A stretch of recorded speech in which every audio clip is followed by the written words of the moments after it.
Olá, boa noite, bom dia ou boa tarde, tudo bem? Eu venho aqui agradecer o convite para participar da Semana Pedagógica da Moonshot em 2022. Espero que vocês gostem do conteúdo que eu preparei com muito amor e carinho para vocês.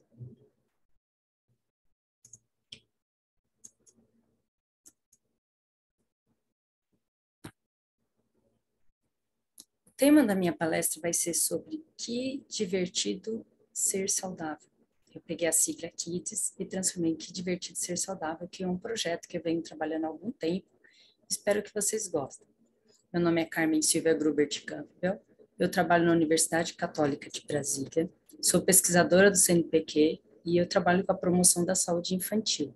Meu e-mail é campbellcsg@gmail.com. Então, sabe que ser saudável hoje em dia é muito importante. Você cuidar dos seus hábitos para que você seja saudável, para que você adoeça menos e tenha uma melhor qualidade de vida. E ser saudável pode ser divertido, tanto para mim quanto para você, para as crianças, adultos, idosos. E eu vou tentar tornar isso divertido durante a minha apresentação. Então, os cuidados da saúde podem ser aprendidos com alegria na infância e podem perdurar por toda a vida. Então, é mais fácil que quando a criança aprenda de forma divertida, ela consiga encaixar no seu dia a dia, na sua rotina, e isso perdura até o fim da vida. Tá bom? Então, aqui vocês veem crianças alegres, felizes, compartilhando de momentos agradáveis, e isso ela memoriza, guarda e ela leva para o resto da vida. E a ciência também demonstra que a saúde na infância pode ser determinada também pelos hábitos dos pais, mesmo antes dos nascimentos dos filhos. Então, ou seja, a saúde da criança depende da genética que os pais mandam para ela, bem como as alterações e modificações genéticas que os pais podem mandar devido aos seus hábitos. Então, aqui nesse gráfico, nesse estudo que vocês veem aqui, pode-se observar que a partir dos 3 anos ou menos, precisamos cuidar da nossa alimentação, exercício físico regularmente. Quem está acima do peso, 3 a 2 anos antes de planejar engravidar, é importante para que a criança nasça com mais saúde. E aqui, que eles estão colocando que pelo menos 3 meses antes de engravidar, é importante que a pessoa abandone os vícios. Pode ser drogas, medicamentos, álcool e tabaco, tá bom? E esse estudo mostra que a saúde na pré-concepção, né, como alvo aí no estilo de vida da mãe, quais são as intervenções? Então, nesse estudo, vocês observam aqui, se a mãe é sedentária, faz abuso de álcool, tabaco, alimentação inadequada, né, às vezes vida estressante, isso tudo vai causar uma maior susceptibilidade do seu filho nascer com problemas cardiometabólicos. Isso devido a modificações epigenéticas, como metilação do DNA, de microRNAs, modificações de histonas que pertencem ao DNA, além de alteração aí da microbiota, né, intestinal e levando à inflamação, tá? Causando uma disbiose. E se essa criança, após ter nascido, tem hábitos não saudáveis, como ingerir alimentos e bebidas não saudáveis, excesso de eletrônicos, ela pode ter uma maior propensão a estar acima do peso, aí ela tem uma obesidade pré-pregnancy, ou seja, antes de engravidar, e uma resistência à insulina. E aí já tem uma predisposição genética para tudo isso acontecer para a próxima geração. Então, o ideal, o que, que a literatura científica recomenda? Que a mulher faça exercícios regulares, aqui no caso ele está sugerindo como intensive interval training, pode ser um high intensity interval training, por exemplo, um HIIT, de 30 minutos, 2 ou 3 vezes na semana. E também preconiza que a mulher deva fazer aí uma janela de alimentação menor ou igual a 10 horas por dia, ou seja, 10 horas de alimentação nessas 10 horas, as outras 14 horas eles preconizam que a pessoa fica sem comer, então 10 horas de janela de alimentação saudável e evitar os alimentos industrializados, ultraprocessados. E aí, quando ela iniciar, né, e ficar gestante, grávida, aí ela vai continuar cuidando da saúde dela, se ela puder realizar exercício físico, não for uma gravidez de risco, ótimo. E a alimentação saudável continua. Isso vai diminuir a suscetibilidade de doenças cardiometabólicas no seu filhinho. Agora, o pai também interfere na saúde do filho, dependendo do hábito dele, pré-concepção? Sim. Tá? Então, tem os espermatozoides, que também vão maturar de acordo com os hábitos do pai, do futuro pai. Então, ele faz exercício físico, consome alimentos saudáveis, usa drogas ou cigarro, por exemplo, ou outro tipo de droga. Isso vai alterar aí, né, a célula reprodutiva do pai, do futuro pai, que vai levar até o zigoto, né, que vai levar até o óvulo, aí formando o zigoto, o blastocisto, e ali a gente vai ter um embriãozinho que vai carregar aquela carga modificada, né, e vai apresentar as adaptações morfológicas advindas daquele hábito que o pai carregou ao longo da vida. Então, esse estudo muito bonito mostra que, por exemplo, uma mãe sedentária com um pai sedentário, aí vão ter filhos que vão carregar uma certa carga genética. Já só se o pai fizer exercício físico, já é uma outra predisposição para adoecer, uma menor predisposição para adoecimento. Vocês vão ver nesse estudo aqui. Então, aqui tem os animais, né? Então, o cruzamento de pais sedentários, e aí os filhos, né? Esse filho recebeu, essa ninhada recebeu high fat diet, e esse aqui recebeu controle. Esse aqui, o pai exercitado e a mãe não, sedentária, aí é treinado esse grupo, só que high fat diet, e esse daqui é o controle. Então, vocês vão ver o que aconteceu. Qual era o exercício? Era subir essas escadinhas aqui carregando um peso no rabinho. Então, era um exercício resistido, que a gente chama. Então, aí, quais foram as alterações observadas? Alterações genéticas, metabólicas, aumento ou redução de proteínas associadas a menor estresse oxidativo e inflamação, né? Então, menor morte celular por estresse oxidativo, menor inflamação, isso é benéfico. Menor quantidade de citocinas pró-inflamatórias, maior regulação de leptina e insulina, que são hormônios que regulam a fome e a saciedade, menor deposição de gordura e uma menor área do adipócito. Então, aí mostrando esses benefícios. Essas proteínas que vocês estão vendo aqui, ó, geralmente são enzimas que estão relacionadas a essas atividades que eu comentei aqui com vocês. Ou elas estão diminuídas ou elas estão aumentadas, como sendo um benefício pelo treinamento físico que esses pais foram submetidos. Aqui vocês têm um outro slide mostrando, né, os benefícios da prática do exercício físico pelo pai sobre a prole. Então, no sistema nervoso, por exemplo, vai ter uma facilitação da aprendizagem, tanto espacial quanto aprendizagem mesmo cognitiva, memória, uma maior quantidade do fator neurotrófico derivado do cérebro, que é o BDNA, que é importante para a memória, uma maior atividade mitocondrial, então produção de energia sob forma de ATP no hipocampo, que é a área do cérebro destinada à memória, maior habilidade em tarefas cognitivas. Então, olha só, o pai exercitar resulta nesses benefícios para os filhos, tá? E o sistema endócrino vai ter uma menor probabilidade de esteatose hepática, que é gordura no fígado, maior densidade das ilhotas de Langerhans, que estão responsáveis pelo controle da glicemia, menor deposição de gordura renal, menor adiposidade total, menor peso e área do adipócito, ou seja, menor deposição de gordura no corpo do filho daquele pai que se exercitou, mesmo tendo ingerido alta quantidade de gordura na alimentação. O sangue vai ter menor quantidade de colesterol, leptina e PCR, é proteína C reativa, que é um indicador de estresse oxidativo, menor quantidade de ácidos graxos livres e de insulina, ou seja, isso aqui é importante para o controle metabólico. No sistema cardiovascular, vamos encontrar maior quantidade de proteínas contráteis, melhor processo metabólico e antioxidantes, né, que vão combater os radicais livres, né, combater o estresse oxidativo. No músculo vai ter uma maior captação de glicose, olha aí, importante, né? O músculo captando mais glicose, vai sobrar menos glicose na corrente sanguínea, então menor probabilidade de sofrer de diabetes. Maior expressão do GLUT4, o GLUT4 é o glucose transporter, é o transportador de glicose no músculo. Então, se ele tiver aumentado, isso representa que vai captar mais glicose, vai sobrar menos glicose na corrente sanguínea.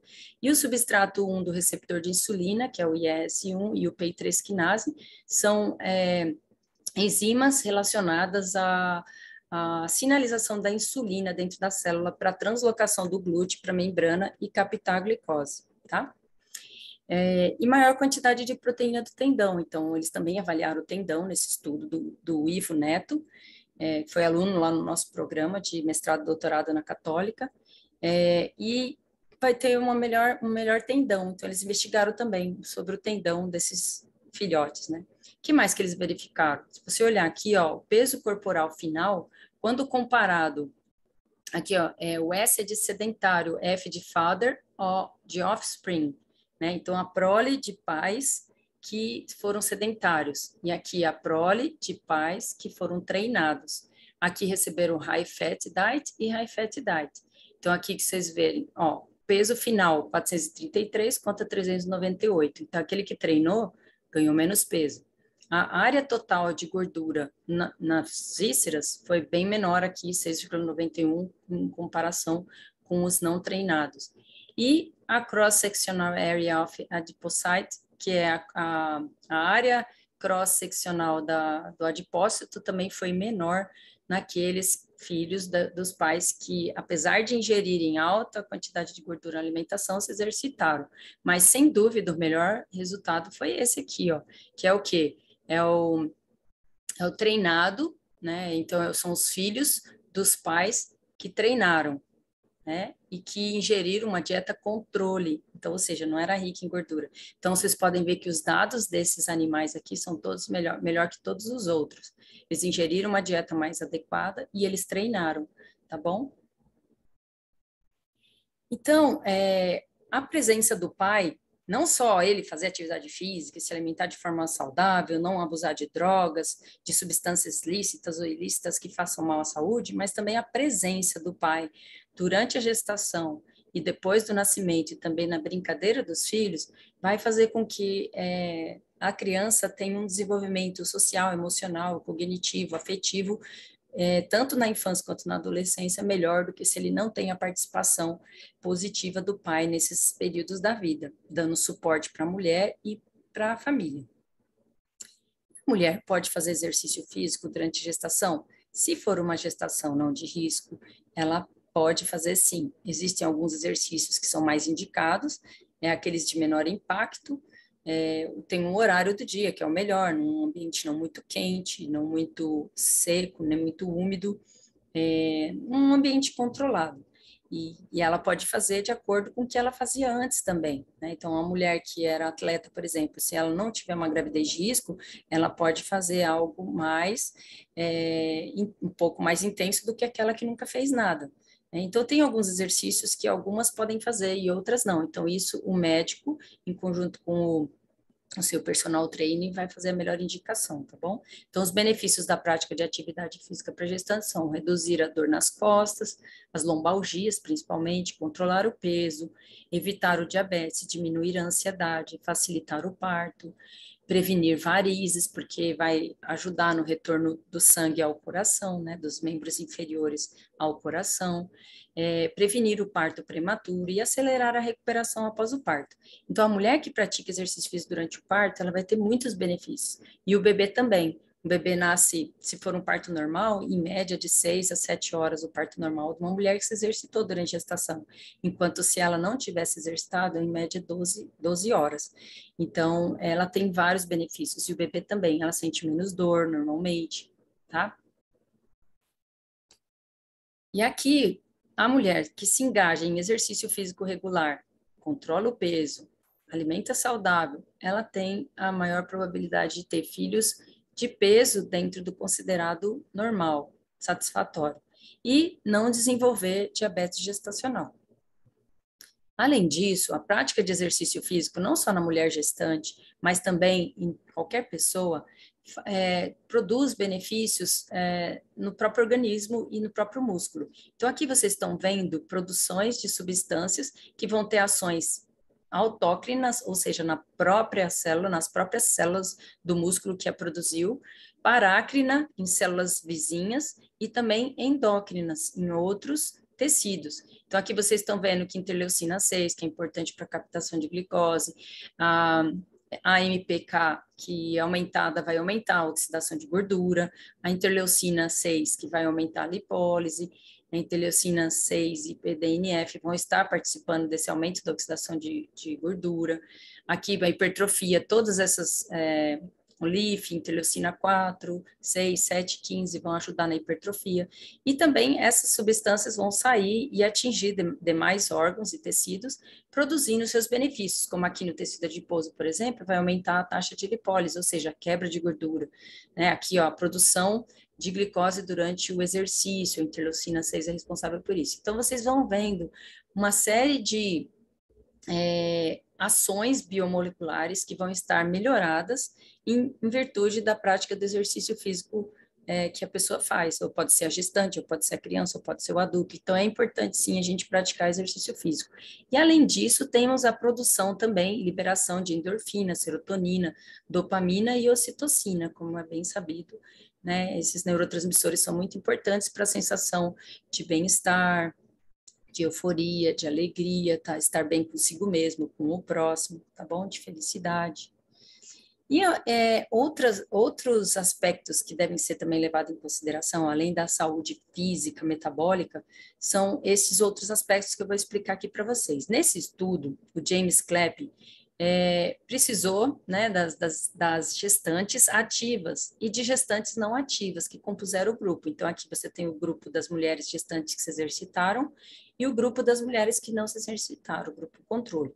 Então, elas faziam exercícios aeróbicos, como corrida, ginástica aeróbica, acima de 30 minutos, ou igual a 30 minutos, maior ou igual a 3 sessões por semana, e foram acompanhados por 5 anos. Então, aqui, de cara, vocês já observam que o grupo controle ganhou 3,5 kg a mais até o final da gestação do que o grupo das mães gestantes que se exercitaram. E quando você vem aqui para a criança no nascimento, as crianças filhos das mães que não se exercitaram nasceram 240 gramas mais pesada. Aí você pode pensar, pode ser pesada porque tem mais músculo, mais osso, é maior, né? Aí a hora que você vem aqui, não, eles têm 4,6% de gordura a mais e 190 gramas a mais aí de gordura corporal, ó, fat mass, massa gorda. E 2,7 centímetros a mais da circunferência do abdômen. E a gente sabe que a circunferência do abdômen tem relação com doenças cardiovasculares ou maior risco cardiovascular. Então, essa criança nasceu aí com maior risco cardiovascular do que aquela filha de mães que se exercitaram durante a gestação. E depois esse autor também pegou as crianças aos 5 anos. Essas crianças não iam na escola e a mãe não ensinava em casa, não tinha aula em casa. Então, o que elas observaram? Que esses pesquisadores observaram? Que o peso das crianças permaneciam aos 5 anos de idade 1,5 kg mais pesado, no grupo dos filhos das mães que não se exercitaram, 7 milímetros de somatória de dobras cutâneas a mais do que do grupo que se exercitou, a 37 contra 44, e 1,34 centímetros quadrados a mais na área de gordura do braço, mostrando aí que é importante, né, até para a criança mais velha, né, não só no nascimento, uma criança aos 5 anos já estar mais bem de saúde pelo fato da mãe ter se exercitado durante a gestação. E esses aspectos aqui que foram avaliados também no desenvolvimento neural, vocês podem observar que as filhas da mãe que se exercitaram durante a gestação tiveram 8 pontos a mais na inteligência geral, 10 pontos a mais na habilidade oral de linguagem e 4 pontos a mais no score geral, mostrando, e todas as diferenças foram significativas, quando o P é menor que 0,05. Então, mostrando que a criança também tem maior facilidade de falar e inteligência geral, porque a mãe se exercitou durante a gestação. Então, o que a gente deve lembrar de tudo isso? Que a mãe deve ter uma alimentação saudável, controlar o peso, tentar cair nessa faixa de IMC considerado adequado, fazer atividade física regularmente e controlar o peso.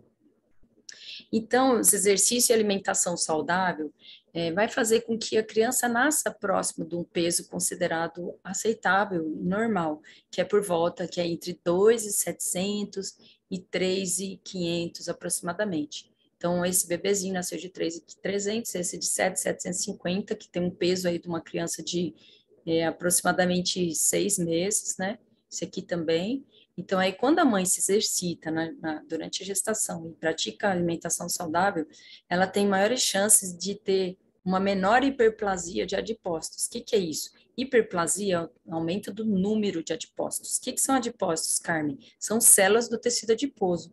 Então, vai diminuir, ou seja, vai aumentar, na verdade, mas vai ser menor, né? Então, todos nós temos um aumento do número de adipócitos nessas fases da vida, terceiro trimestre de gestação, primeiro ano de vida, dos 4 aos 7 anos e dos 11 aos 13 anos.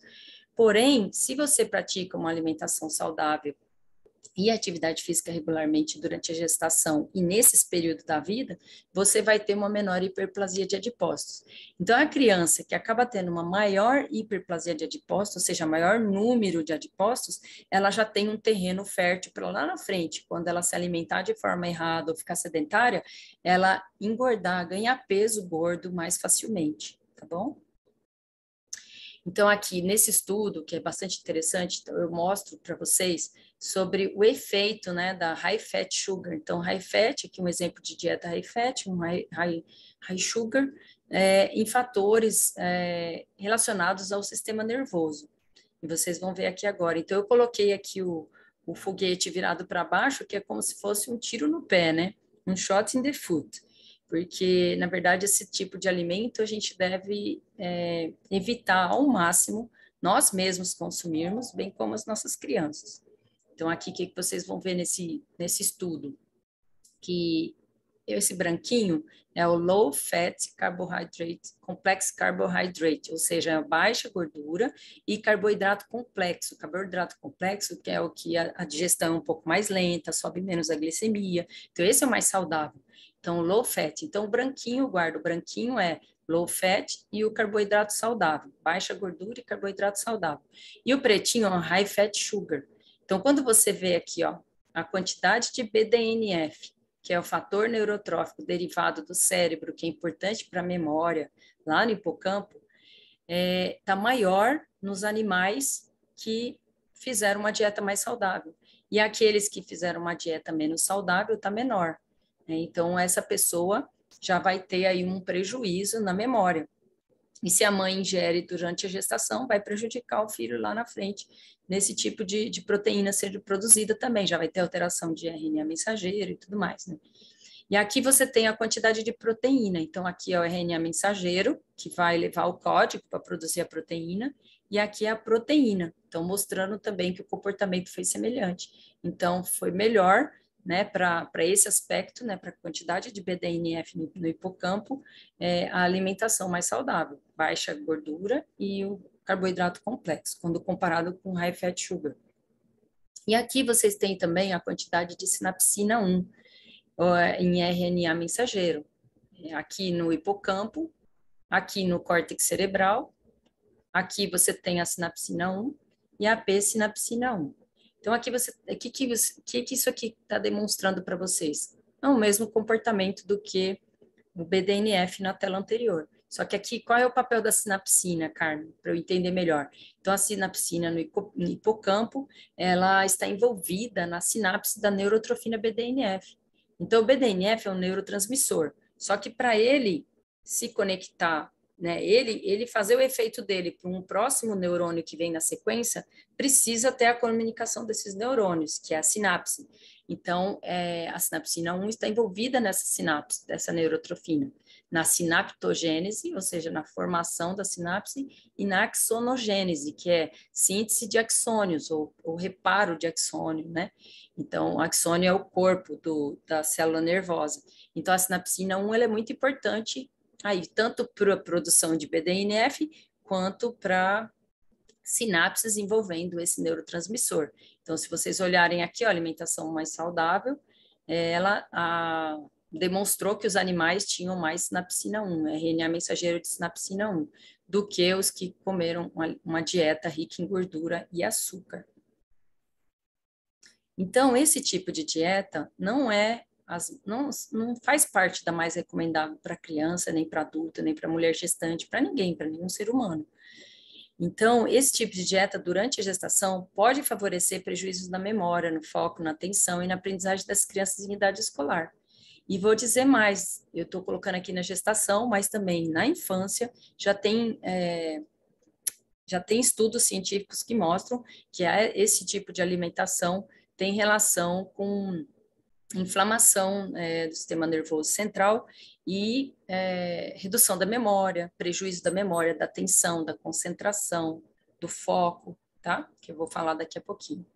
E além disso, pessoal, esse tipo de dieta que vocês viram anteriormente, os docinhos, né, os coloridinhos, eles têm alguns corantes. E esses corantes têm alguns efeitos adversos, né? Então, se vocês olharem aqui, vocês vão ver que há muitos casos de hiperatividade, transtorno de déficit de atenção e hiperatividade. Então, às vezes, aquela criança que tem dificuldade de aprendizagem ou é muito hiperativa, não consegue focar, concentrar, atrapalha o andamento da aula, muitas vezes a criança está comendo muito doce. Então, conversa com os pais que pode ser essa a causa.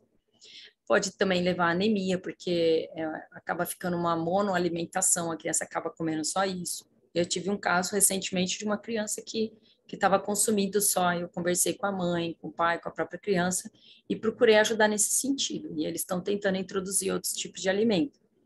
Uma maior sobrecarga renal, problemas de asma, problemas respiratórios, alergias, problemas na tireoide, câncer e mutação genética. Essa mutação genética foi observada em animais de laboratório. Então, quanto mais a gente puder evitar esse tipo de alimentação na nossa mesa e na das crianças, melhor para a nossa saúde. Além disso, esse tipo de alimentação e dieta ocidental, como hambúrgueres, batata frita, refrigerante, donuts, ele também tem um prejuízo para a microbiota intestinal, para o intestino. Aqui vocês veem um intestino saudável. Essa camada azul é o muco protetor do intestino. E aí, quando a pessoa consome muito esse tipo de alimento, esse muco protetor vai diminuindo, vai ficando mais fino, e a pessoa continua ingerindo esse tipo de alimento. E aí, o que acontece? Ela não ingere muitas fibras, e as fibras são importantes, não só para formar esse muco protetor, mas também para a síntese de neurotransmissores, como dopamina, serotonina, que são importantes para o funcionamento do cérebro. Então, às vezes, crianças que não consomem alimentos saudáveis, alimentos com fibras, eles vão ter dificuldade em produzir neurotransmissores que vão agir no cérebro e vão facilitar a aprendizagem, a atenção, o foco, a concentração, tá? Então, é muito importante que a alimentação seja o mais saudável possível. E, além disso, a alimentação com fibras, ela é importante para a produção, porque a fermentação das bactérias, fazendo a digestão das fibras, vai fazer com que produza ácidos graxos de cadeia curta. E esses ácidos graxos de cadeia curta são substratos para a produção desses neurotransmissores que são tão importantes para o bem-estar e aprendizagem. Então, aqui vocês têm uma figura mostrando a importância dos que eu acabei de comentar, né, das fibras, dos alimentos naturais, para manter aqui o muco saudável e as espécies das bactérias em equilíbrio, ou seja, essa microbiota está em equilíbrio. Agora, quando a pessoa não consome alimentos que contêm fibra, só consome essa dieta ocidental, aí o que começa a acontecer? Começa a proliferar essas bactérias vermelhinhas, são as bactérias degradantes de muco. Elas começam a ficar em maior quantidade do que as verdes. Olha o papel das verdes, degradadora de fibra, que são as bactérias boas, que vão degradar a fibra. Então, começa a ter uma inversão aí de quantidade de bactérias. Essas bactérias degradantes de muco vão começar a degradar o muco, começa a degradar a parede do intestino, esse intestino vai se tornar mais permeável, e aí bactérias vão entrar e chegar na corrente sanguínea, causando uma inflamação, muitas vezes sistêmica, levando ao diabetes, levando à hipertensão, levando à deposição de gordura aumentada, obesidade. Então, aqui, ó, aqui é um desenho que fala um pouco sobre isso que eu estava falando para vocês. Então, a permeabilidade aumentada do intestino por causa da redução do muco protetor, por falta de fibras e por excesso de alimentação não saudável, vai fazer com que o LPS chegue à corrente sanguínea. Então, imagina que aqui é a corrente sanguínea. Essa corrente sanguínea vai trazer esse lipopolissacarídeos, LPS, que são advindos das bactérias que acabaram sendo quebradas aqui ou entrando e digerindo a parede do intestino e entrando partículas de bactérias na corrente sanguínea, aí elas vão causar inflamação sistêmica em vários órgãos. Por exemplo, no fígado, vai causar redução da sensibilidade à insulina, já deixando o indivíduo propenso a uma diabetes. Infiltração de macrófagos, inflamação, né? Infiltração de macrófagos, células brancas, que são de defesa, vai causar inflamação. Aí aqui no tecido adiposo também, redução da sensibilidade à insulina, tornando o indivíduo propenso a diabetes, inflamação. Aqui no hipotálamo, inflamação do hipotálamo, lembrando que hipotálamo é o centro da fome e da saciedade, do controle da fome e da saciedade. Então, se ele estiver inflamado, a pessoa vai ter um descontrole aí na fome e na saciedade. Também diminuição da sensibilidade à insulina no cérebro, aí no músculo vai causar inflamação, redução da sensibilidade à insulina, e isso tudo gera uma inflamação sistêmica e um adoecimento. Então, por isso que é importante a alimentação saudável. E o exercício físico, onde que ele entra? Ele também ajuda. O exercício físico, ele vai ajudar, vai estimular a produção de sinalizadores que vão ajudar na produção de substâncias e células importantes para o sistema imunológico, além da produção de alguns neurotransmissores, como o GABA-aminobutírico, que é o GABA, a noradrenalina, dopamina, serotonina, que são neurotransmissores importantes para o funcionamento cerebral. Então, só que vocês viram, então, a importância da prática do exercício físico e da alimentação saudável para a saúde. Porém, para vocês terem uma ideia, apenas 34,4% das crianças são fisicamente ativas e apenas 32,7% das crianças ingerem frutas semanalmente. Então, isso, a gente estamos contra o tempo, né? Contra o relógio. Precisamos correr e mudar isso, modificar isso na nossa vida, na nossa rotina, das nossas crianças, dos nossos alunos. Está muito baixa essa porcentagem. Então, o que acontece? Uma redução da atividade física e uma redução do gasto calórico, e mais alimentação inadequada, aumento do sedentarismo por excesso de tempo despendido em eletrônicos, tudo isso vai fazer com que a criança se torne mais adoecida, né? Então, aqui você tem esse estudo aqui sobre a investigação do efeito da educação online na saúde dos olhos durante a pandemia da Covid-19. Então, o que esse estudo comenta, né? É importante a gente não passar em muito de 2 horas, que acredito que a maioria passe, não só as crianças, mas nós adultos também, todos os dias, porque o uso excessivo das telas prejudicam os olhos.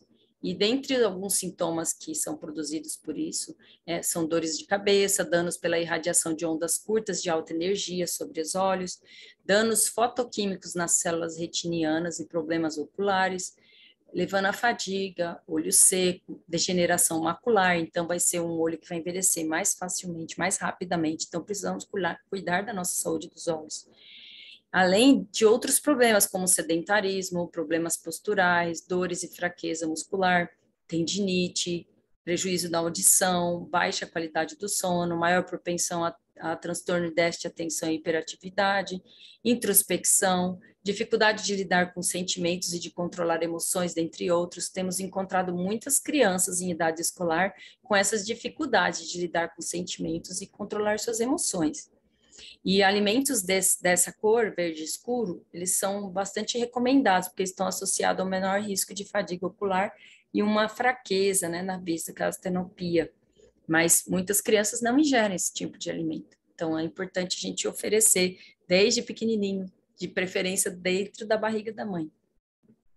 E esse outro estudo aqui, ele fala sobre o que acontece com a criança que ela está viciada em videogame, né? Então, eles demonstram aqui nesse estudo que as crianças que têm maior incidência de transtorno de déficit de atenção e hiperatividade estão entre os viciados em videogame. Então, olha a importância da gente regular o tempo que fica nesse tipo de game. Não só as crianças, os adultos também, tá bom? Esse outro estudo que fala sobre os os efeitos do uso de tablets por pré-escolares na função executiva, captado por um equipamento de infrared, que é infravermelho, vai avaliar a função executiva. O que são as funções executivas? Que controlam e direcionam a atenção em meio às distrações, que regulam a reatividade emocional, inibem o comportamento em respostas a determinados estímulos. Então, o que acontece? Quando tem estímulos diversos ao redor e alguma criança levanta ou fala alguma coisa ou atira um aviãozinho, ela vai conseguir prestar atenção, focar naquilo que ela está prestando atenção, que a professora falando. Então, vai inibir o comportamento em resposta a determinados estímulos externos. É importante para a memória, né, essa função executiva e a tomada de decisão. Então, aqui, o que vocês observam nesse estudo? Que era solicitado aqui para a criança que ela ordenasse os cards que eram apresentados para ela, ou por forma, barco e coelho, ou por cor. Também barco e coelho, mas tinha barco e coelho na cor azul e barco e coelho na cor vermelha. Então, ela tinha que ordenar de acordo com a forma ou com a cor. E essa era a tarefa. Então, vocês veem aqui o coelhinho azul e tem o coelhinho vermelho também. Então, era dada a tarefa para a criança e a criança com esse aparelho, né, de infravermelho na cabeça, era analisada aí a Brodmann Area, a área de Brodmann, né? Então, o que foi avaliado nesse teste? A atenção seletiva, o quanto eu consigo prestar atenção naquilo que eu estou fazendo, o quanto que eu consigo não distrair, é vermelho, é azul, ou tentar lembrar do que foi, da tarefa que foi passada, né? Então, aí a inibição, né? Eu consegui inibir aquele fator que está me confundindo e atrapalhando a execução da tarefa, a memória de trabalho e a tomada de decisão. Então, isso que foi avaliado no estudo. E aí, então, aqui vocês veem, essa é a área de Brodmann, tá? Mas na região central aqui do cérebro, que está envolvida nas funções executivas de crianças pré-escolares. Então, foi investigada a partir do comprimento de ondas captada por esse aparelho, espectroscopia funcional de infravermelho, para avaliar a densidade óptica relacionada à hemoglobina oxigenada e desoxigenada pela espectrometria de infravermelho. Então, o que eles avaliavam aqui? Quanto daquela hemoglobina estava carregando oxigênio para dentro dessa região aí, que é importante para a função executiva. Então, olha só que interessante esses resultados. Isso aqui são crianças não usuárias de tablet, esse vermelho cheio e esse azul cheio também é crianças não usuárias de tablet.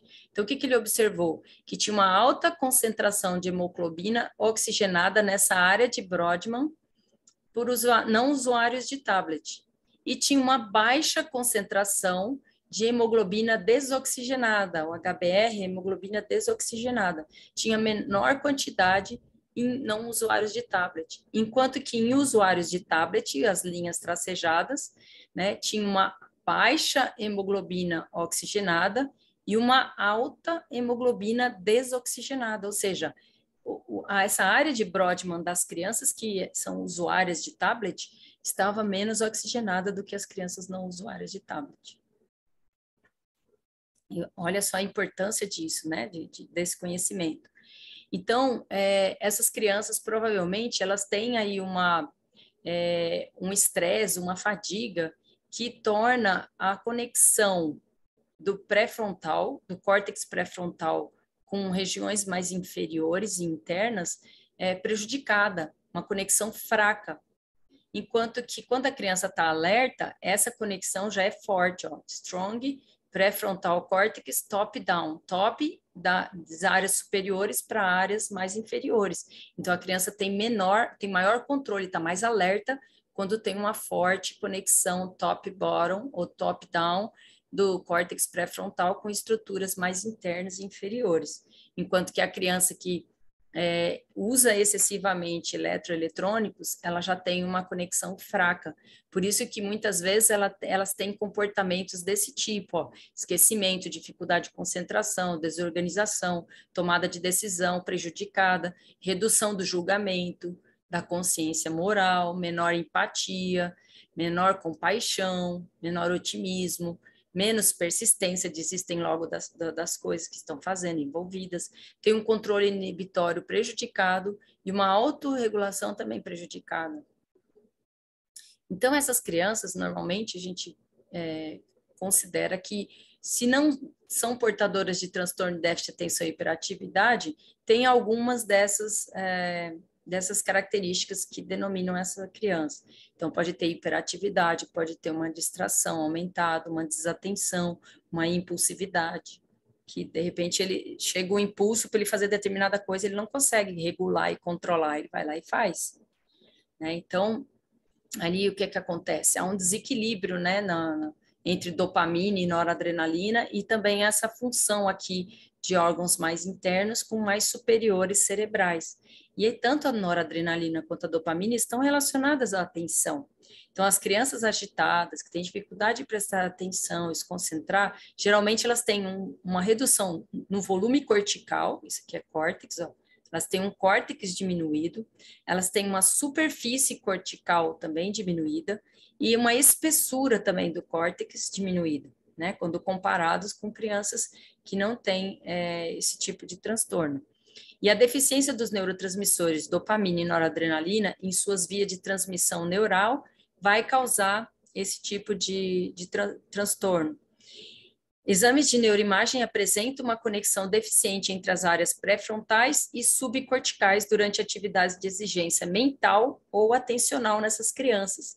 Então, eles observam que quando a criança é submetida a atividades de exigência mental ou atencional, eles observam uma fraca conexão entre essas áreas pré-frontais e subcorticais mais interno ali, que nem naquele desenho que eu mostrei anteriormente para vocês. Essa figura aqui, vocês tá apresentada aqui a região superior, que envolve a tomada de decisão, cálculos, lógica, e aqui mais interior, que tem a ver com as emoções. Então, aqui é o sistema límbico, ou córtex primitivo, né? O cérebro primitivo, desculpa. E aqui você tem aquele que vem mais desenvolvido, digamos assim, né? Então, as áreas cerebrais dopaminérgica e noradrenérgica envolvidas nos circuitos executivos top e bottom e de motivação recompensa bottom up, então aqui demonstrado. Então, aqui as de recompensa, né? E aqui de execução, de executivo, função executiva que eu falei para vocês, atenção, concentração, tomada de decisão, atenção seletiva. Em vermelho, os circuitos executivos, aqui o vermelho, ó. Tá? Circuitos executivos. E aqui você tem laranja e verde, então aqui esse laranja e esse verde, a gente tem aí os de recompensa. Então a dopamina exerce papel central na modulação do circuito neuronal de recompensa, também bottom-up, o que inclui a noradrenalina presente no núcleo accumbens, que fica aqui nessa regiãozinha, ó, núcleo accumbens. Ambos neurotransmissores, tanto noradrenalina quanto a dopamina, apresenta um papel importante no processo da atenção durante a aprendizagem e nas áreas de recompensa relacionadas à motivação e autoengajamento. Então, esses neurotransmissores, estando adequadamente concentrados e fazendo a sua função normal, eles não só vão manter a criança atenta, como também motivada e engajada para o aprendizado. Né? Então, olha aí a importância dessa conexão perfeita entre as funções executivas aqui e o emocional da criança. Então, o emocional vai ter a ver com a motivação, com a recompensa. Ai, que gostoso, tô aprendendo isso aqui com facilidade, tá legal. Né? Ele consegue ter motivação e engajamento na tarefa. Então, por isso que é importante essa conexão forte aí entre up, bottom e bottom up. Né? Então, é importante isso. E como? Alimentação, exercício físico, tudo isso vai ajudar, alimentação saudável, exercício físico vão ajudar essa conexão forte aí entre os dois.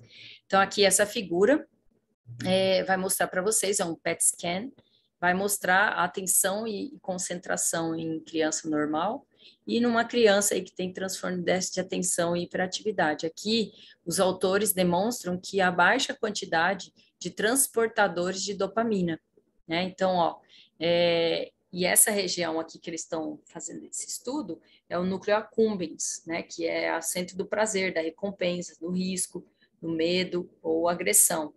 Então, aqui tem poucos transportadores de dopamina. Então, essa criança precisa de doses cada vez maiores ou de eletroeletrônicos ou de alimentos coloridos, adocicados, né, para poder fornecer essa recompensa rápida que ela precisa, porque ela está com baixo número de transportadores de dopamina. E lá na frente, essa criança é uma séria candidata a desenvolver Parkinson. Né? Então, como que a gente pode fazer? Então, vou dar algumas dicas aqui para vocês. 7 dicas concretas para você tirar seus filhos das telas. Uma delas, criança gosta de brincar. Então, você tem que ter um repertório, compra um livro ou contrata um personal kids, né, que é bem interessante, para o condomínio onde você mora, ou na própria escola, né, vai ter um repertório aí de brincadeiras que as crianças vão gostar, tanto dentro de sala de aula quanto fora de sala de aula. Saiba que a criança imita o adulto, então se você segurar um celular e ficar o tempo todo nele, a criança vai te imitar. Ela vai entender que aquilo é o normal a se fazer, ela vai aprender com você. Programe um horário definido para usar o eletroeletrônico e para deixar de usar. Proponha algo divertido para o pós-tela. Depois do tela, vai ficar até 2 horas, é a recomendação para uma criança. Até 2 anos de idade é 0 de tela, tá? Essa é a recomendação. Depois dos 2 anos, pode ser até 2 horas de tela por dia. As outras horas é para fazer outras atividades, tá? Dormir, se alimentar, brincar, interagir com outras pessoas. Então, esse pós-tela é importante vocês saberem direitinho o que cada criança vai fazer. Massagem, né? Brincadeiras, vai fazer natação, o que vai fazer?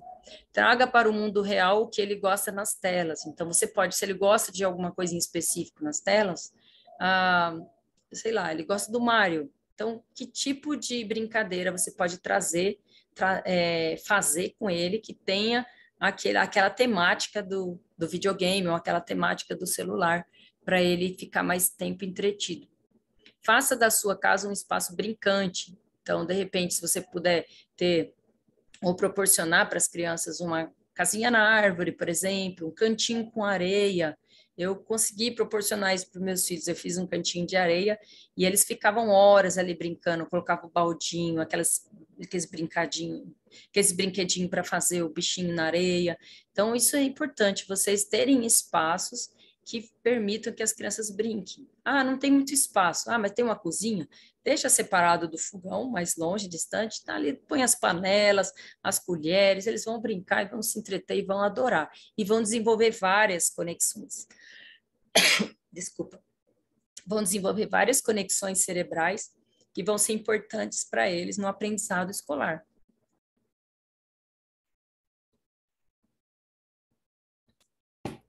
Tenha uma conversa franca com a criança, né, sobre os malefícios do exagero, da importância de outras atividades serem encaixadas na rotina dele, não só aquilo, tá? E aí também a gente pode incentivar e o praticar e incentivar a meditação na escola. Então, já foi comprovado que a meditação na escola reduz a agressividade, irritabilidade, aumenta o foco, concentração, atenção, a afetividade. Então, aqui, olha, a meditação no cérebro, em diferentes áreas do cérebro, o que ela promove? Ó? Um estado afetivo positivo, uma menor ansiedade, uma maior produção desse neurotransmissor chamado GABA, gama-aminobutírico, que está relacionado à maior concentração. Nessa outra área aqui do cérebro, vai diminuir a frequência cardíaca, diminuir a pressão arterial, diminuir a frequência respiratória, ou seja, a pessoa vai ficar mais calma. Vai ter uma maior liberação de serotonina, que está relacionada ao bem-estar. Nessa região aqui mais central, no sistema límbico, a meditação é capaz de estimular a liberação de endorfina, reduzir o medo, aumentar a sensação de felicidade e euforia. Enquanto nessa região aqui do lobo parietal, vai aumentar a percepção de si mesmo no tempo e no espaço. Então, ela consegue entender melhor o corpo dela, tridimensionalidade do seu corpo no tempo e no espaço. E, além disso, brincadeiras ativas, a atividade física, o yoga, a meditação e o exercício físico, eles têm funções semelhantes, né? No autocontrole, na autorregulação, na prática aí do exercício, no controle da respiração, no senso de controle, autorregulação, né? Concentração, meditação, autorrealização, porque vai agir, né, reduzindo aí a produção de cortisol. Cortisol é um hormônio do estresse, no eixo hipotálamo e hipófise adrenal, vai estar diminuído, vai aumentar alguns neurotransmissores relacionados ao bem-estar, ou ao controle, ou inibição de algumas funções de aceleração. Então, ó, GABA, glutamato, serotonina e acetilcolina, enquanto que a dopamina e a norepinefrina vão estar diminuídas. E aí, fatores neurotróficos como o BDNF, que é importante para a memória, vai estar aumentado, o sistema imunológico vai também estar aumentado, e tudo isso que eu falei aqui vai contribuir para uma menor depressão, incidência de depressão, menor incidência de ansiedade, menores sintomas negativos, melhora da cognição, do sono e da atenção. Então, se puder fazer uso da meditação na escola, vai ser muito bom para todo mundo, para os professores, para as crianças. E, além disso, os exercícios físicos, além de todos esses benefícios que eu comentei para vocês, também traz benefício para a cognição, como, por exemplo, pedalar durante 15 minutos em 11 crianças de 9 a 10 anos melhorou a concentração das crianças. E 20 minutos de pedalar melhorou o desempenho no Flanker Test, que é um teste de atenção seletiva, que trabalha lá a função executiva que eu comentei com vocês, em adolescentes. Isso tudo foi com eletroencefalograma. 40 minutos de circuito aeróbio aos jogos coletivos, uma frequência cardíaca de 140 batimentos por minuto, aumentou o número de palavras memorizadas em crianças de 11 e 12 anos.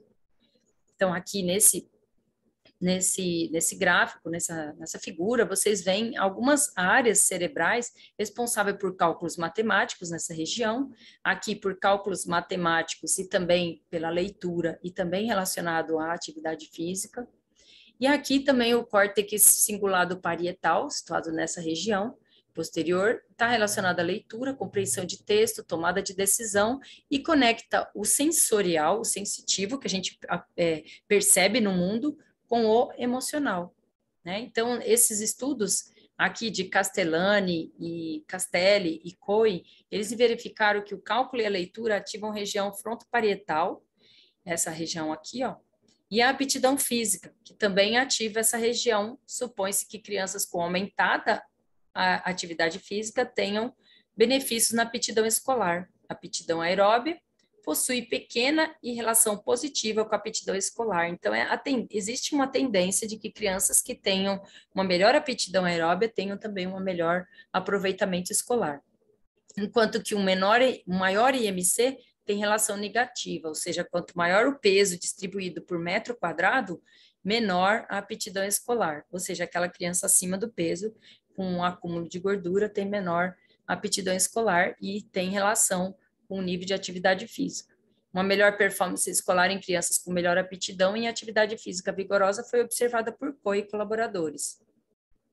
Esse estudo aqui, eu quero demonstrar para vocês, foi um estudo concluído por uma aluna minha de iniciação científica, hoje ela já é doutora e professora universitária, pesquisadora também.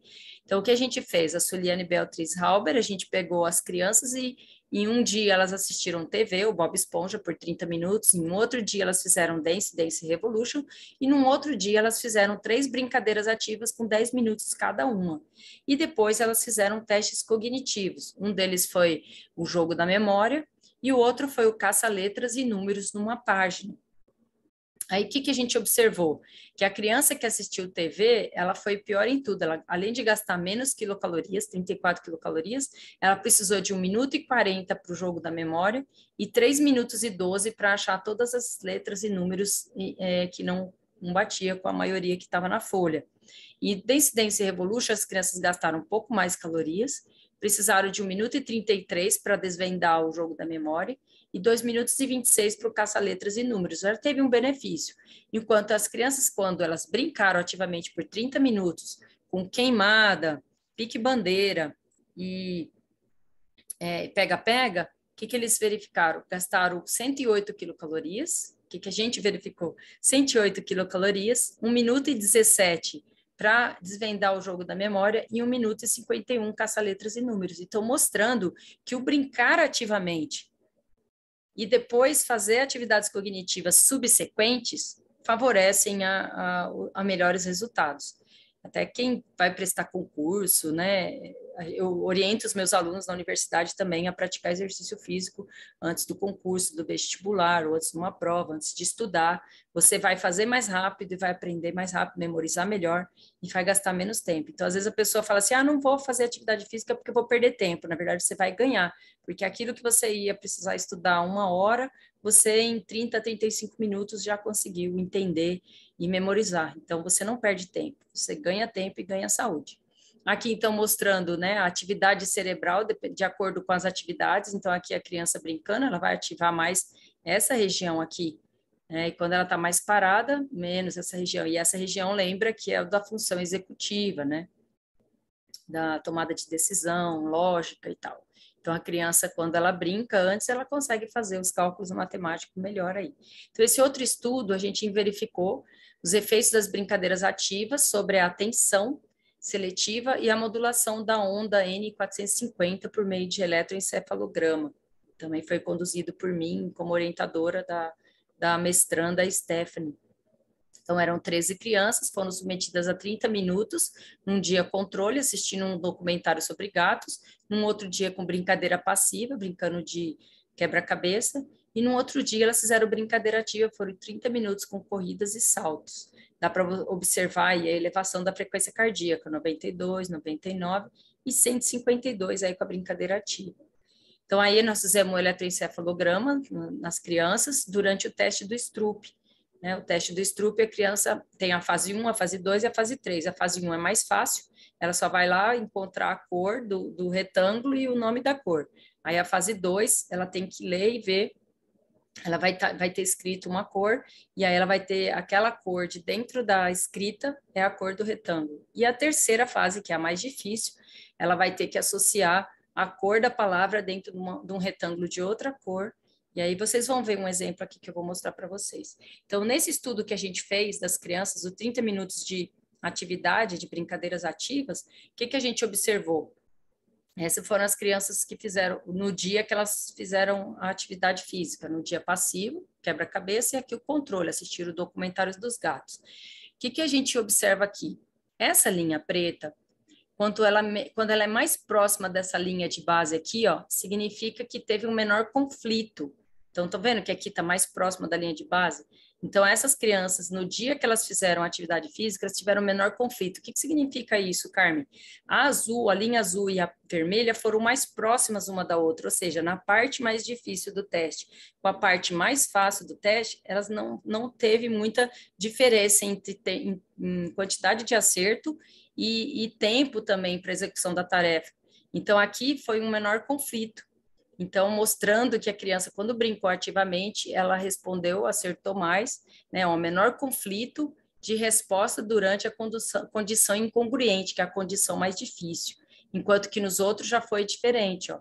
Né? Então, teve uma tarefa aí que eles demoraram mais para fazer, que foi aquela mais difícil, tanto na situação controle quanto na brincadeira passiva. Então, com base em tudo isso que eu estou falando para vocês, a gente pode dizer o que a gente pode dizer, o que não podemos dizer para as crianças. Estude mais e brinque menos e faça a sua tarefa da escola antes de brincar, tá? Precisamos não mais falar isso. Então, é primeiro brincar e depois fazer tarefa. Então, brinque antes da tarefa escolar e da aula para aprender mais e ser mais saudável. Se tivesse em minhas mãos modificar a dinâmica escolar, se eu pudesse, eu colocaria a atividade física de pelo menos 15, 20 minutos antes das aulas todos os dias.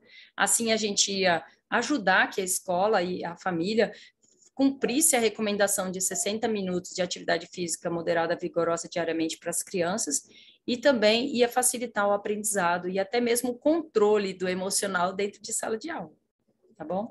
Então, aqui nesse estudo, eu vou mostrar para vocês a importância da criança ser ativa, brincar ativamente. Né? Então, nesse estudo aqui, foi lá em Brasília, realizado lá por mestranda da universidade, com a professora Nancy, a Cíntia e a professora Nancy. Essas crianças não tinham aula com o professor de educação física. Eles tinham aula de educação física com a professora de sala de aula, que não teve a formação para ser profissional de educação física. Então, aí que elas fizeram? Deram aula de 7 meses para essas crianças, usando esses materiais que toda escola praticamente tem, arcos, bolas, cordas, colchonetes, cones, e assim por diante. E as crianças fizeram 7 aulas, 7 meses de aula. E aí agora vocês vão ver. Esse é o teste de Stroop que eu comentei aquela hora, no outro estudo que eu mostrei. Então, aqui a fase 1, que é o fácil, então a resposta correta é o azul, porque bate a cor do retângulo com a cor da palavra e a escrita da palavra azul. A fase 2 já é um pouquinho mais difícil, porque eu vou ter uma palavra escrita dentro do retângulo, uma cor por fora da palavra, e eu tenho que associar a mesma cor que está escrita a palavra. E a fase 3, eu tenho uma palavra, dentro dessa palavra tem a cor, e eu tenho que associar numa palavra que está escrita da mesma cor, só que pintada de outra cor. Então, olha como essa daqui exige mais atenção, exige mais atenção seletiva, ela tem que prestar atenção, lembrar o que foi explicado para ela, o que ela tem que responder, tá bom? E a torre de Hanoi, que é uma função executiva também, que a recomendação é o seguinte, a criança tem que passar todos esses círculos aqui de madeira para essa ou essa haste, só que a regra é o seguinte, nunca o menor pode estar embaixo do maior, é sempre o menor em cima. Então, ela vai usar alguns movimentos para poder conseguir fazer isso, em um tempo. Então, é cronometrado o tempo e verificada quantas movimentações ela faz para fazer isso. Aí, esse outro teste, que é o TEVA, toda vez que aparecer no computador esse alvo, a criança vai clicar a barra espaço no computador. Então, olha só os resultados interessantes. Então, esse aqui é o grupo experimental, esse é o grupo controle. O grupo experimental, a motricidade fina passou de 90 meses para 104. Então, a criança ficou mais adiantada em relação ao que ela estava após esses 7 meses. Motricidade grossa ou motricidade ampla também melhorou, o equilíbrio melhorou do azul para o azul. Esquema corporal, organização espacial, organização temporal, idade motora geral e razão motora. Olha só que interessante a razão motora, eles estavam 14 meses atrasados em relação ao seu desenvolvimento, pelos testes que eles fizeram. E aí, eles estavam 6 meses positivos depois da intervenção. Quando você vai para o grupo controle, que não fez aula de educação física com um profissional de educação física, você vê que ele não teve muita melhora, tá? Não teve alteração aí significativa. E ele estava 18 meses negativo, ou seja, 1 ano e meio atrasado no seu desenvolvimento, e ele passou para 15 meses negativo, ou seja, não teve muita melhora. Então, olha a importância da educação física, né, para o desenvolvimento aí de tudo isso aqui que é importante para o aprendizado escolar. Motricidade fina, importante para segurar um lápis, uma caneta, motricidade grossa, equilíbrio, esquema corporal, organização espacial, temporal, idade motora geral, que representa tudo isso. Então, tudo isso é importante para a aprendizagem da criança na escola. E na Torre de Hanoi, o que aconteceu? De 131 segundos, ela passou para 57 depois da intervenção, enquanto que as crianças do grupo controle, 144 para 125. Movimentações de 13 diminuiu para 8, enquanto que o grupo controle 14 para 12. Erros de 2,27 para 1,34, 2,72 para 2,53.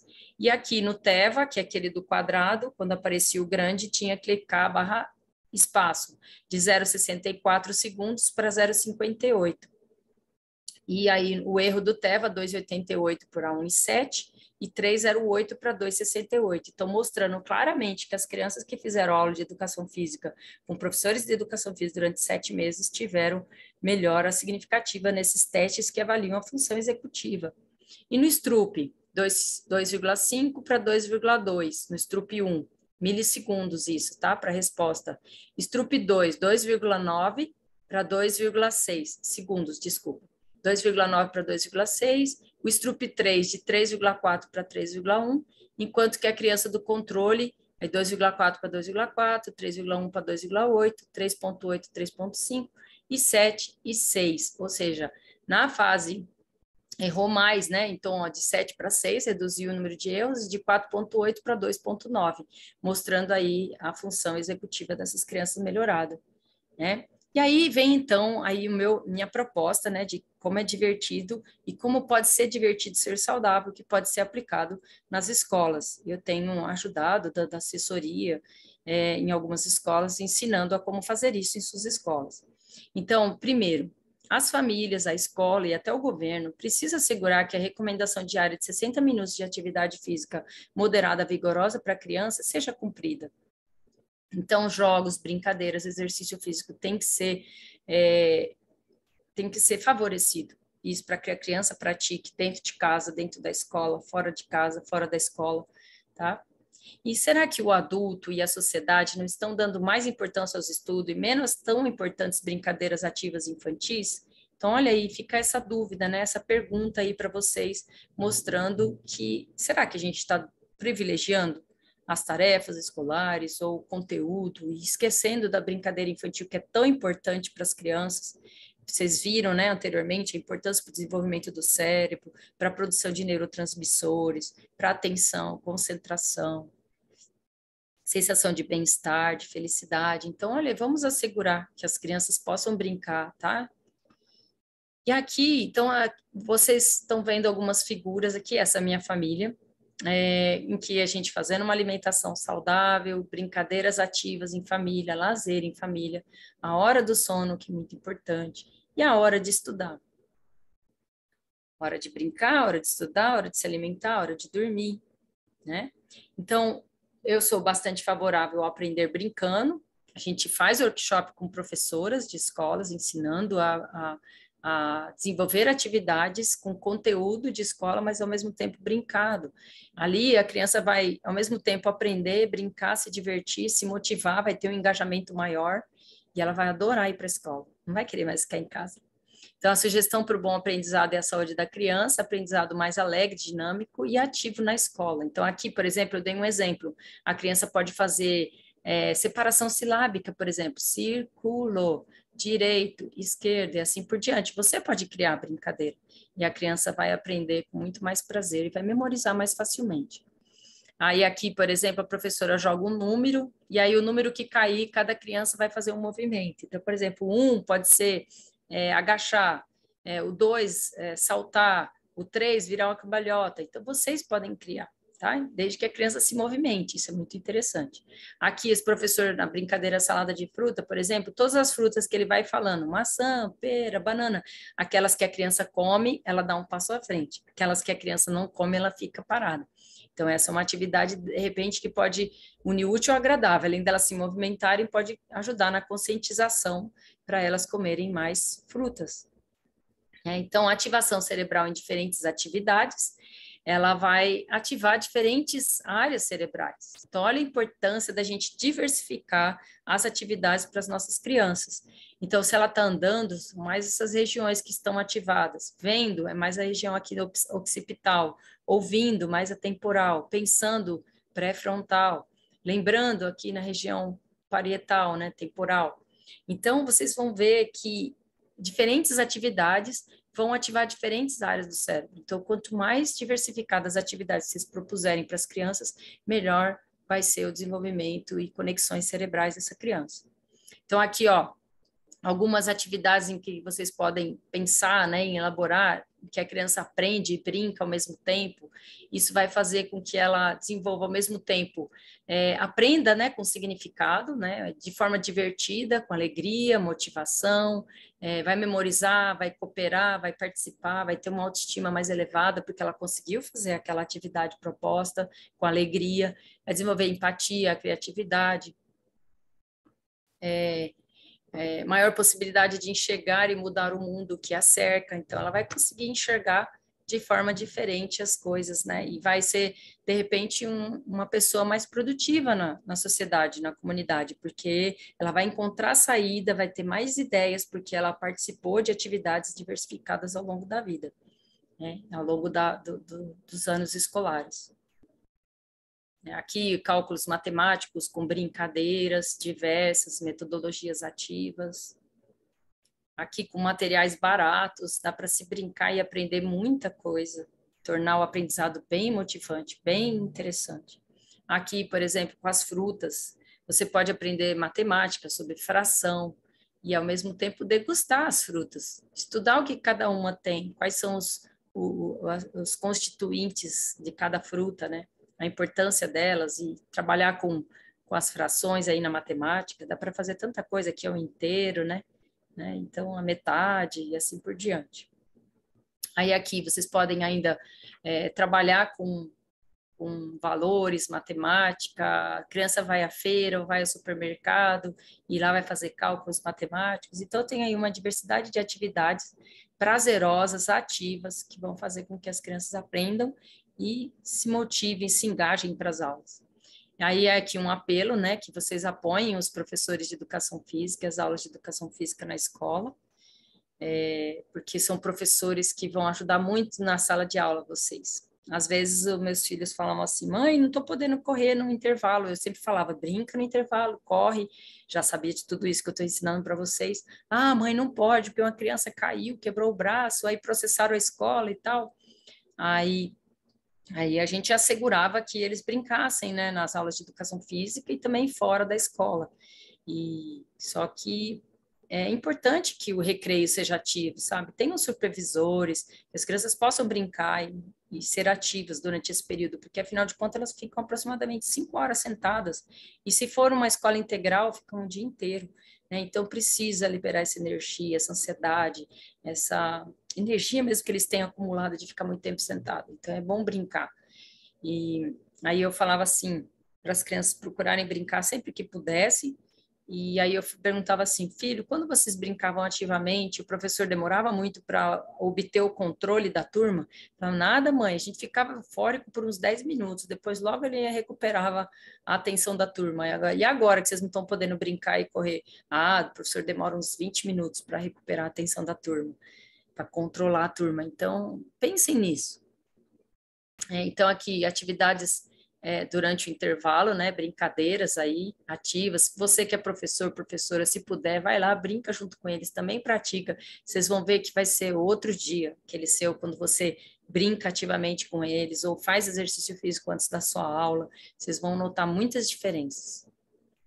Então, aí, como estimular o desenvolvimento da criança, esse é um projeto que eu desenvolvo lá na universidade também, que a gente chama de CETOP. Eu e a minha aluna mestranda Janaína desenvolvemos o CETOP, que é como estimular todo o potencial da criança. Então, a gente desenvolveu atividades diversificadas para estimular o desenvolvimento da criança. Então, o CETOP, esse programa que a gente desenvolve lá na universidade, a gente faz estimulação motora, cognitiva, introdução alimentar saudável. Aqui as crianças estavam degustando fruta. Esse menininho fazia muito tempo que ele não comia banana, porque a mãe estava com medo, porque ele engasgou quando comeu banana. E aqui, na presença da nutricionista, ensinando, ajudando, ele voltou a comer banana. Aqui as crianças estavam brincando de farinha, comendo abacate. Esse aqui estava chupando um limão, e olha a carinha dele, de felicidade. Então, aqui as atividades diversificadas, diferentes ambientes, na areia, no quadriculado, um painel psicomotor, palavras já são apresentadas, e as crianças nesse método, que a gente baseou no método Doman, aprendem a ler com 3 anos de idade, sem forçar, só mostrando a palavra e associando o que é o objeto.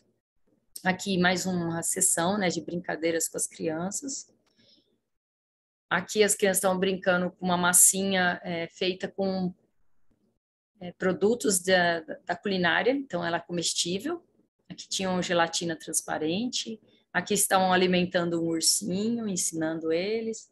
Aqui as nutricionistas também ensinam quais são os alimentos que devem ser evitados, então ela apresenta esses alimentos para eles como devem ser evitados pelas crianças e pelas famílias, e introduz o método BLW e BLIS, que é Baby Led Weaning ou Baby Led Introduction to Solids. Então, é uma forma de introduzir alimentos saudáveis a partir do momento que a criança já adquire o movimento de pinça, de segurar o alimento, também já começam às vezes a ter os dentinhos, elas já podem mastigar, e esse método é interessante porque toda a família come o mesmo tipo de alimento, então as crianças e a família vão se alimentar de forma mais saudável. Então ela também orienta, o comer divertido, que cada um pode fazer a sua carinha, o seu bichinho, para incentivar a alimentação saudável.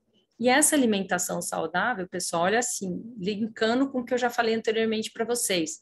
Esse tipo de alimento, ovos, leites, carnes, vegetais folhosos escuros, amêndoas, castanha, aveia, banana, frutas diversas, peixes, laranja, acerola, o chocolate maior do que 70% cacau, a pimenta, o mel, além de outros que eu não comentei aqui, são importantes para produzir ou para estimular a proliferação desse gênero de bactérias. Esses gêneros de bactérias,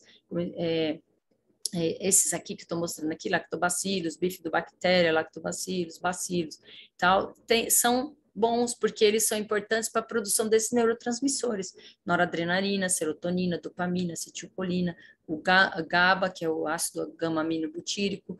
Então, eles são importantes para quê? Esses neurotransmissores, para o estado de alerta, regular a ansiedade, a depressão, o toque, o apetite, o desejo sexual, o prazer, o bem-estar, a coordenação, recompensa, motivação, movimento muscular, memória e aprendizagem, relaxamento, ansiedade reduzida, qualidade do sono. Então, olha só a importância desses neurotransmissores, só que para eles serem produzidos, eu preciso dessas bactérias. E para ter essas bactérias, eu preciso ingerir alimentos que contenham fibras.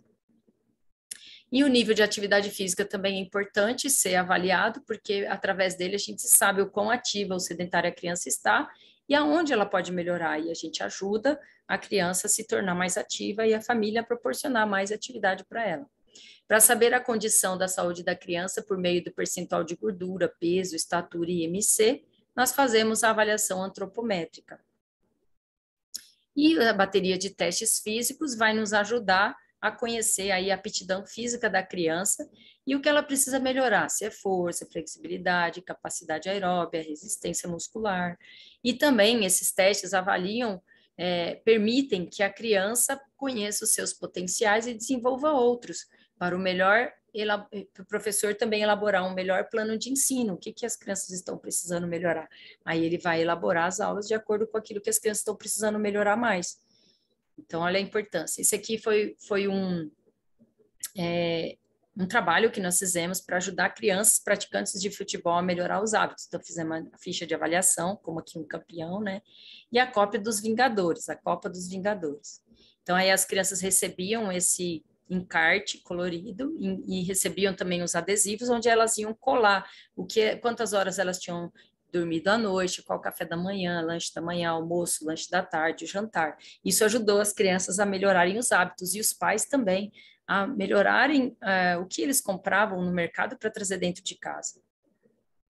E esse outro estudo, já estou terminando, pessoal, esse outro estudo que nós concluímos em 2010 e foi publicado em inglês nessa revista, nós aplicamos a agendinha nas crianças, a gente dava uma folha de papel com os dias da semana e uma folha de papel que tinham hábitos não coloridos ou atividades, figuras preto e branco associadas a hábitos não saudáveis e as coloridas associadas a hábitos saudáveis. A criança ia colando e a gente observou que durante os 2 meses que eles participaram do estudo, a agendinha estava muito preto e branco no começo. A gente sentava 1 hora por dia com eles durante a semana e explicava para eles onde que está muito preto e branco. Vamos ver o que a gente pode melhorar. Você tem uma corda, você tem uma bola, você tem uma bicicleta, ou vamos diminuir de 10 balinhas, diminuir para 5, e depois eles iam diminuindo mais e mais e mais, aí chegou lá, estava tudo colorido no final de 2 meses de projeto. E eles melhoraram muitas coisas, que é o que eu vou apresentar para vocês agora. Eles passaram de moderadamente ativo para ativo. Foi o único grupo que passou de moderadamente ativo para ativo, que esse grupo aqui é o Diary and Guidance, né? Então, eles preencheram o diário, a agendinha, e também receberam orientações com relação à saúde. E o que mais que eles melhoraram, que vocês podem observar aqui? A porcentagem de gordura, enquanto que o grupo controle, que não teve nem orientação e nem preencheu a agendinha, eles pioraram, né? A porcentagem de gordura, a quantidade de gordura. E não ganharam massa magra. Agora, olhem aqui, a massa magra e a quantidade de gordura no grupo que só recebeu orientação já melhorou. E ganhou massa muscular aqui, ó, massa magra. Enquanto que o grupo que preencheu o diário, a agendinha, e recebeu orientação, reduziram aí a quantidade de gordura, body fat, e também ganharam massa magra, 2,1 quilos eles ganharam de massa magra, só pelo fato deles começarem a alimentar saudável e começar a brincar mais ativamente. Então, foi uma melhora considerável. E no quesito testes físicos, as crianças que mais melhoraram foram a do grupo que preencheu a agendinha e receberam orientações sobre hábitos saudáveis. Melhoraram a força, melhoraram o abdominal, aliás, melhoraram a flexibilidade, desculpa, o F é flexibilidade, melhoraram o número de abdominais, melhoraram a distância em que o medicine ball foi arremessado e melhoraram a distância percorrida nos 9 minutos de corrida, ó, de 1.036 para 1.197. Então, todos foram significativas essas melhoras. Além disso, eles melhoraram 55% menor o consumo de alimentos não saudáveis, eles diminuíram o consumo de alimentos não saudáveis, aumentaram em 70% o consumo de alimentos saudáveis e se tornaram 80% mais ativos. Aí teve o álbum de figurinhas também, que foi um projeto, um programa que a gente fez com as crianças. Cada semana as crianças recebiam um álbum de figurinhas e elas iam preenchendo de acordo com os hábitos delas. Tinham figurinhas coloridas e figurinhas em preto e branco. E vocês, a gente olhava uma vez por semana como é que estava, se estava muito preto e branco, a gente orientava a criança a mudar os hábitos. Então, tinha também, nesses álbuns de figurinha, também tinha algumas orientações para que a criança aprendesse sobre aquilo que ela estava praticando, para ela melhorar os hábitos, né? Então, todo dia divertido e saudável, e aí a criança ia lendo e aprendendo. Esse é um outro projeto que eu fiz com crianças acima do peso. Nós acampamos com as crianças e os pais. Durante 7 dias, acampamos com as crianças e durante 2 dias, acampamos com os pais. Os pais estavam junto com as crianças no primeiro final de semana e depois as crianças ficaram mais 5 dias depois que os pais foram embora para casa para ajeitar e recebê-los em casa depois do acampamento num ambiente mais saudável. Então, a gente sabe aí os vários problemas de saúde, né, que o excesso de peso leva para a criança. E aí, a proposta nossa foi acampar com as crianças durante 7 dias. Lá só teria atividade física, alimentação saudável e também atividades socioafetivas e educação em saúde, por uma equipe multidisciplinar. Tinha profissional da educação física, da pedagogia, da nutrição, da psicologia, né? E as crianças... no começo, elas não queriam comer o que era saudável, e aos pouquinhos elas foram comendo e começaram a pedir mais e aprenderam a comer frutas, verduras e legumes. Muitas delas aprenderam a comer lá. Então, aqui vocês têm as atividades, né? Aqui são os pais brincando com a gente, aqui também tem os pais e as crianças juntos. Aqui, atividades da nutrição, visitamos uma horta, lá pudemos comer algumas frutas dessa horta. Fizemos atividades de culinária, e atividades aqui socioafetivas com a psicóloga e a pedagoga, que foram bem interessantes, todas as atividades. As crianças não conseguiam correr, então aqui era a casa aqui embaixo, aí a gente corria lá para cima para o campo de futebol. As crianças paravam no meio do caminho, já do meio da semana para frente, as crianças corriam o tempo todo. Então foi bem interessante, eles estavam com a aptidão física relacionada à saúde melhorada. E olha que tudo que eles melhoraram, quando o P é menor do que 0,05, eles melhoraram tudo menor do que 0,05. Eles melhoraram o peso, reduziram o peso, reduziram o índice de massa corpórea, reduziram a somatória de dobras, olha aqui, 6 pontos mais ou menos, 6 milímetros, né, de redução de dobras, reduziram a porcentagem de gordura em 4%, isso é uma redução, assim, muito significativa. Reduziram a massa gorda de 24 para 21, ou seja, eles perderam aí 2,1 kg de gordura, lean body mass, que é massa livre de gordura, né, massa magra, de 28,5 eles foram para 29,9, 1,5 kg mais ou menos de massa magra, eles aumentaram. O colesterol total, triglicérides e o LDL diminuíram significativamente, 161 para 130, 130 para 50, e o LDL, que é o mau colesterol, de 93 para 48. E o HDL, que é o bom colesterol, aumentou de 46 para 69. Esses foram resultados magníficos para 7 dias. Então, aqui foram todas as criações do meu grupo, dos meus alunos, orientados por mim, passaram por mim aí para fazer todos esses projetos que eu comentei com vocês, mais de 50 alunos maravilhosos, a quem eu devo muito e tenho muita gratidão. Então, a agendinha, aqui o quadro de tarefas, esse imantado, aqui um website que nós fizemos para ajudar com com historinhas e ensinando as crianças como cuidar da saúde. Aqui o álbum de figurinhas, aqui a ficha de avaliação. E aqui, por último, o aplicativo, que a gente já praticamente concluiu. Estamos procurando parceiros para poder lançar o aplicativo. Então, essa aqui é uma parte só do aplicativo. Então, tem esses quesitos que são avaliados, né? E a criança vai lá e preenche. E aí tem para cada na hora do sono, alimentação saudável, água, exercício físico, tempo de tela e alimentação não saudável, tem lá uma frasezinha ensinando e explicando para eles, para que eles possam se conscientizar sobre isso. Tá? Então é mais ou menos assim que ficava preenchido. Agora nós já temos uma nova versão que está melhorada, está mais bonita do que essa. E é isso. Então, pessoal, que divertido ser saudável. Esse é o tema da minha palestra e o que eu aplico na minha vida. Como é divertido ser saudável. Hoje faz parte da minha vida, né? Então, as crianças mais ativas, mais felizes e mais saudáveis.